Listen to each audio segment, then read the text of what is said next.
And so it begins. The first snow that's stuck to the ground.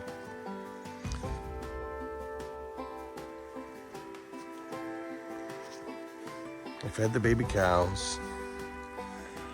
Their grain, they're way over there, having it out of the trough. And now I've laid out some hay for them inside the feeder. And we'll see how they feel about that. Here we go. Come on, babies! Cowies!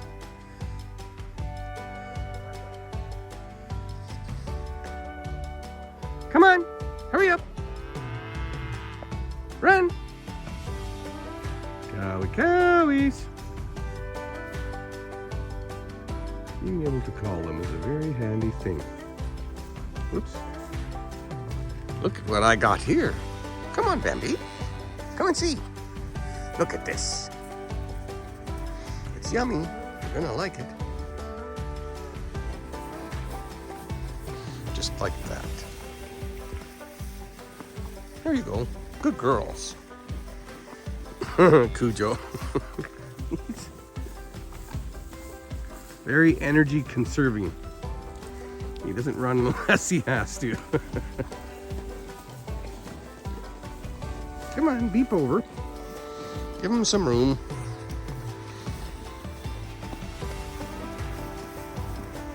Poor Coco, she can't fit. She has to fit down the other end. There's lots of room down there, but they haven't got that sorted out yet. There you go, move over. Move over a little bit. Move over, that's a girl. Bambi. She's coming, see? I can pet her on the head now, she's okay with that. My grandfather had a saying, he used to say, hunger makes a hog gentle. Haven't tried that. We had some pigs, but I should have. Lost my chance. Come on, Coco. Are you too dumb? Yeah. Haven't quite got the geometry figured out yet. Come on, round you go, other side. Move over, come on. Get over there, move over. Get over there, go on, get over there. Come on, move. Move over there, one more. That's a girl. Here she comes. There. Now everybody's got a spot. And this is how we could spend the next 6 months. I hope this snow doesn't stick. These guys are pretty well ready to be fed every day. They don't eat much anyway. One bale between all 5 of them. But out on the big farm, there's still plenty of grass in the hayfield.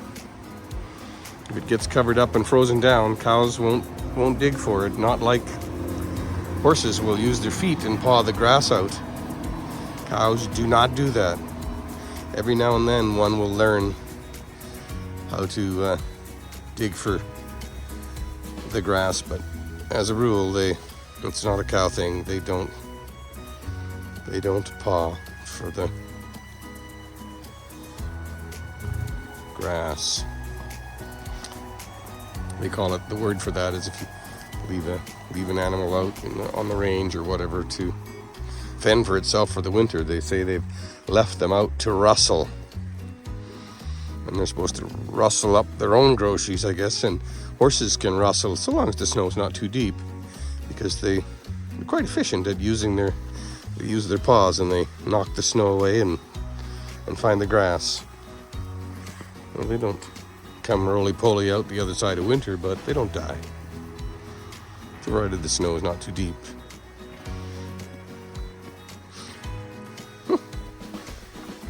You like it, eh? Is it that good?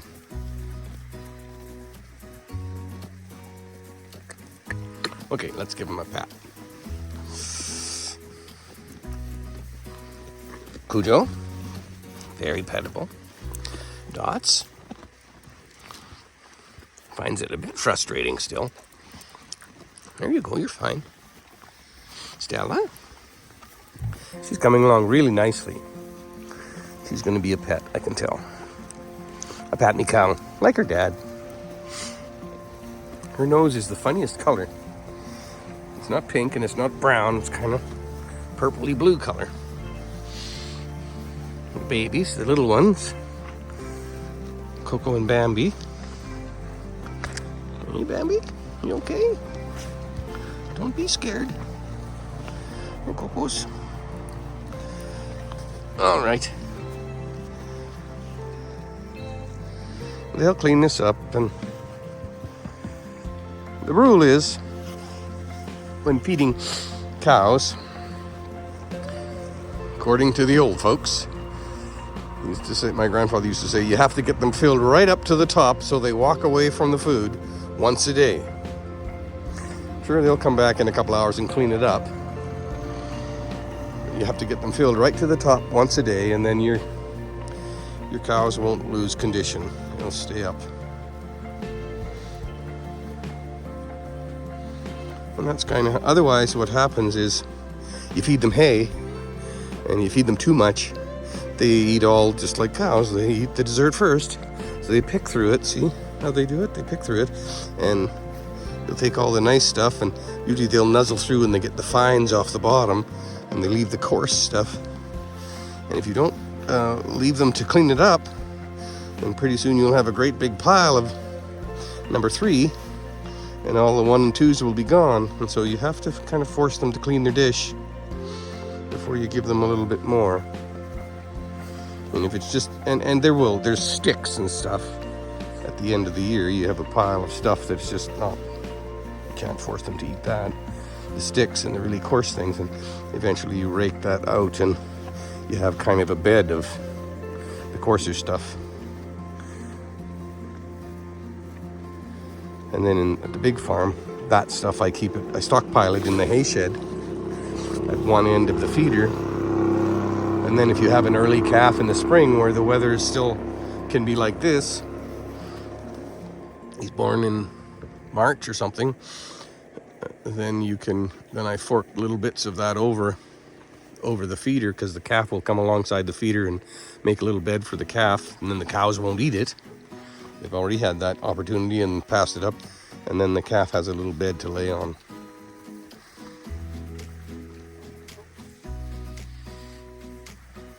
We'll be going through that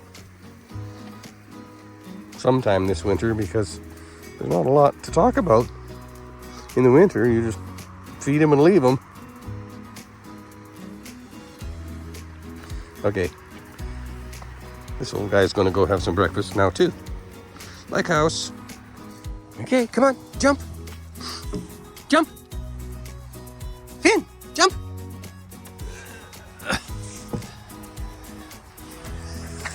It's funny, you can look at him, you can see when you watch him, thinking if he wants to come with me or not. The gears turning, should I jump? Maybe not. So we're going to see how much hay's left for those baby cows. It snowed a touch last night. It's a nice day though, look at that. Whoopee. But there it is, you see? And it slowly starts to cover up. We're quite high here at the little farm. It's kind of a mountain pass, just about not very far north. All the water from the streams and so on run northward.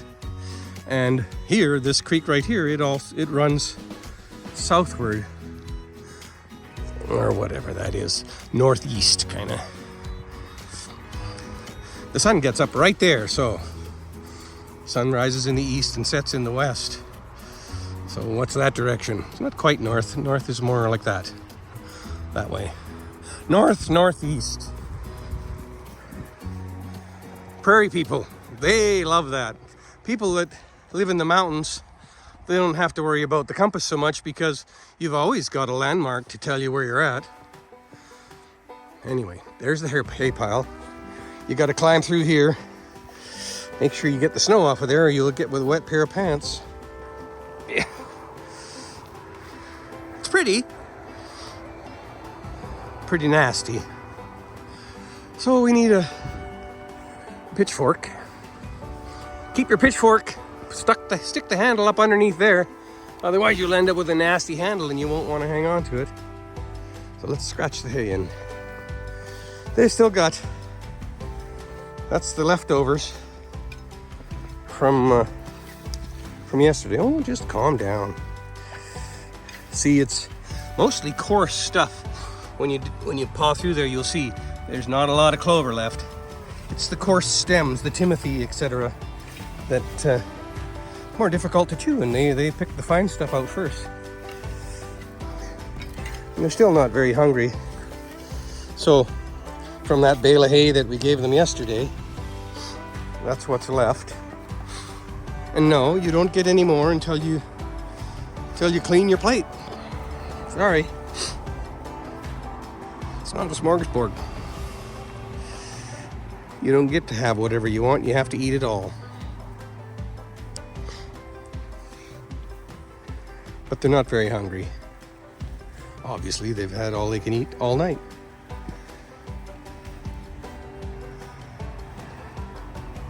But see that, how a little Bambi just backed up there? That's what you want to avoid, is the cow taking a mouthful and then backing up, and then the dribbles go down there and they step on it. Where you have large numbers of cows, they'll have a very specific distance here and put them diagonally, and they go to all kinds of endeavors to keep the cows from backing up, and they call it wastage when the cows drop it down there. But we'll have a look and see. There's not too much down there that they're stepping on. A little tiny bit. And you want, that's the thing. Well, a small group of cows that all get along well, they don't have to back up. I think your nose is really unique. You got freckles or something, eh?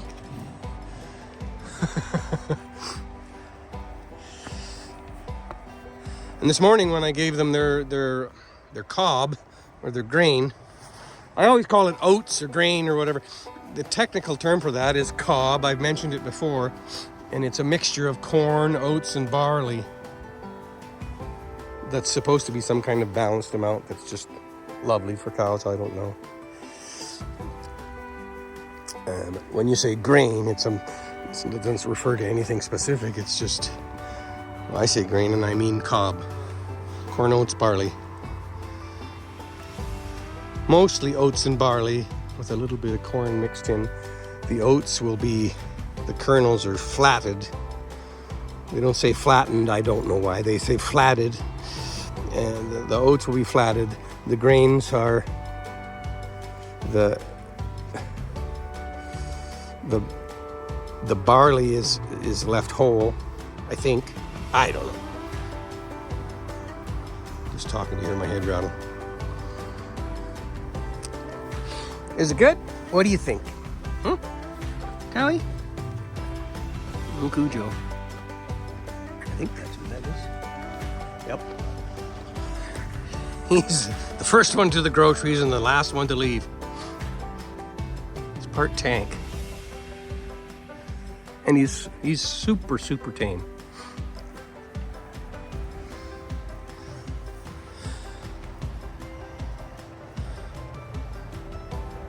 Coco. Here's the thing about why she got called Coco. When you have Angus calves, because as I mentioned earlier, I think it was this video or another one, not too long ago, where her dad is not Joe Daddy. She got a different dad because Joe Daddy took a little vacation and we had to have a pinch hitter when Candy Cow came in heat to make her. But Angus calves very often are born kind of a chocolate brown, and because her mom, Candy Cow, has a whole bunch of shorthorn in her, that's how she's got a little bit of gray. You can see some gray in her whiskers. Trying to film your forehead. Look at her nice little teeth. Very straight, yeah. But you can see, and she's got some gray down there too. That's the shorthorn in her genes. coming through just a little bit. And shorthorn are like that. They come all kinds of colors. You can get a white one or a brown one or a speckled one. But that's how come she got called Coco, is because her dad was a Black Angus, and so when she was born, she was this beautiful cocoa chocolate color, and she's changed to black. Often Angus are born chocolate brown, dark chocolate brown.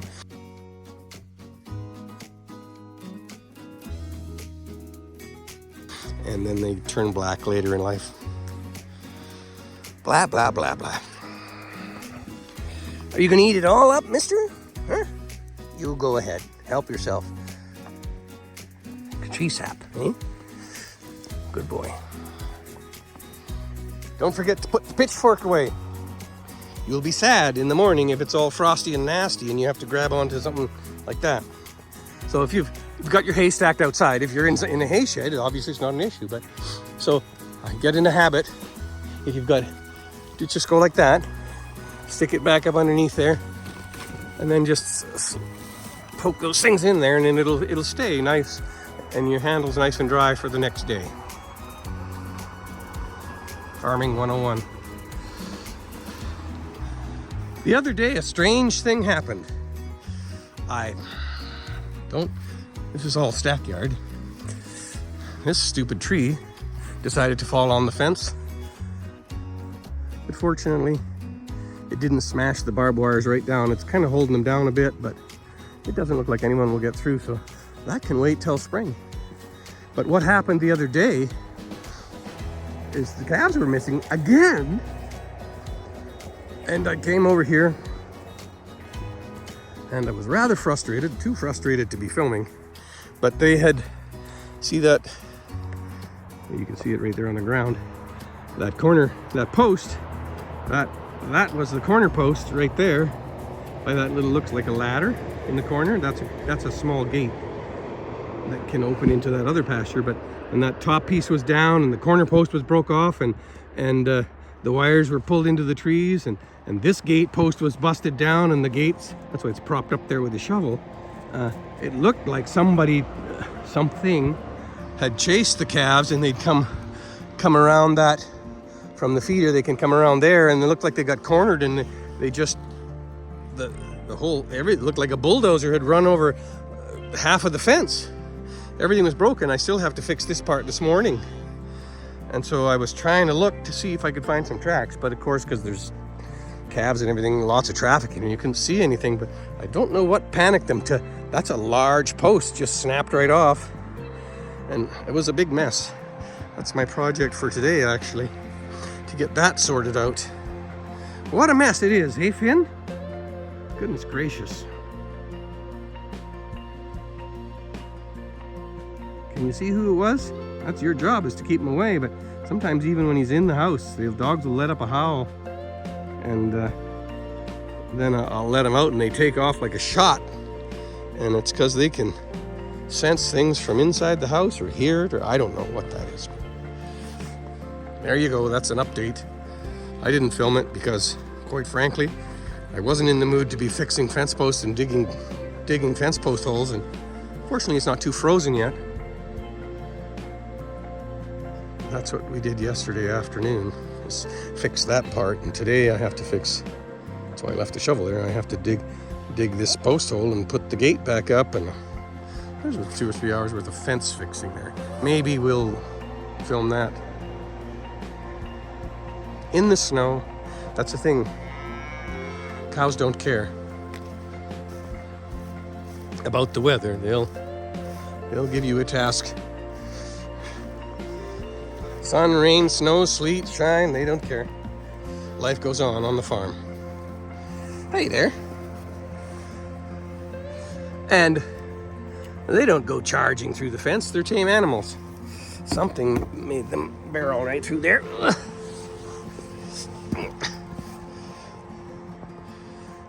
What's going on, huh? Cowies? Who's over there? Stella. Having a little bit of molasses to go with her coarse hay. Cujo. Still stuffing it in. Hey, Cocos. I had a pretty good pet time this morning with Bambi while she was having her grain. That's her right there. We'll see if how she feels if I can touch her outside here. They're still fairly reluctant to let me, but she's standing right there, no problem. This is Dots. Bambi. No, she scoots. She's coming though. She's shaking their head. Don't know what to think about that. Two-legged keeps trying to touch you, eh?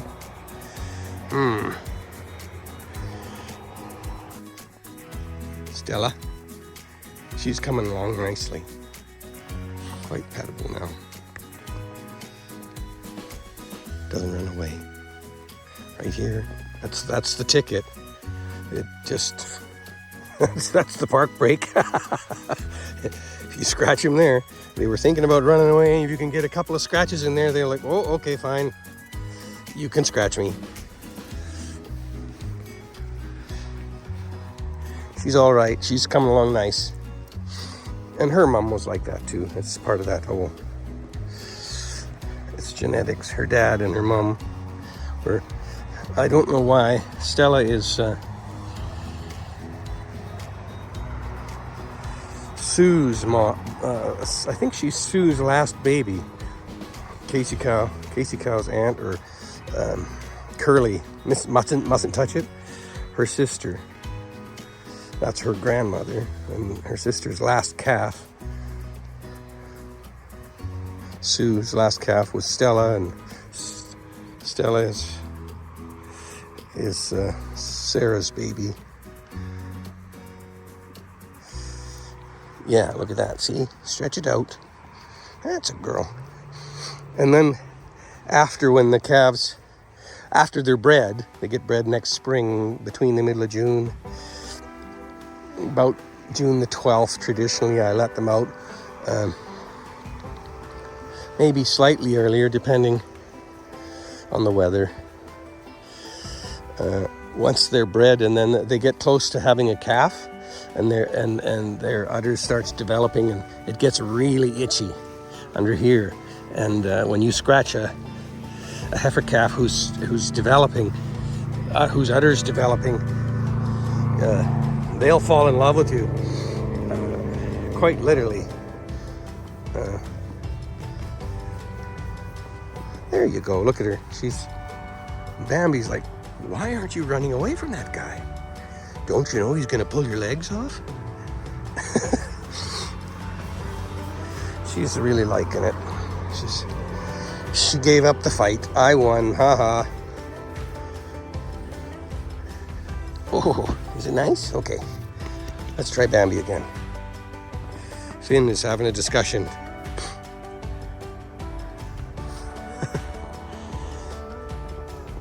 Be nice. That's a boy. Yeah. He's really good. He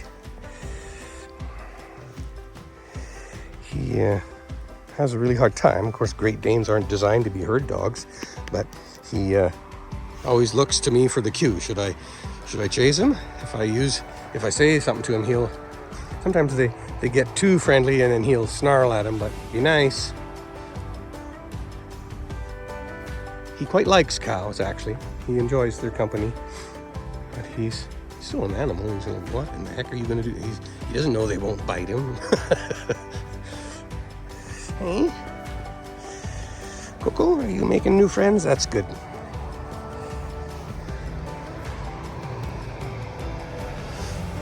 Nope.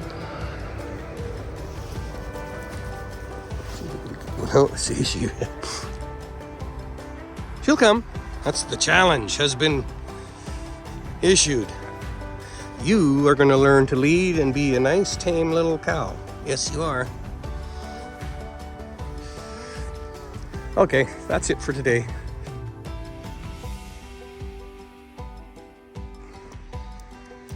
Wherever you are, have a happy day, and we'll see you next time.